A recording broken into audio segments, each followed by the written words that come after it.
Yan na guys, ang finish ko na cooking for soup. Okay na po yan. Gagawa po ako ng Chinese soup. Ito po yung mga ingredients niya. Ito yung seasoning niya po. Ayan po yung ingredients ko. Yan ay labong or tambo. Hinimay-himay. Kinayat-kayat ko ng maliliit. Ito po carrots. Ito naman ang parang yung po ang tawag dito.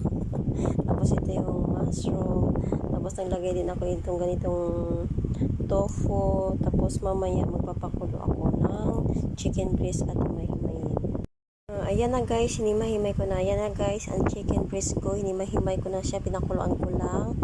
At isang pirasong itlog, binati ko pang huli ko paglalagay. Itong labong ko, pinakuluan ko na rin. At yan po yung mga ingredients ko. Ayan, ito po yung seasoning ko guys.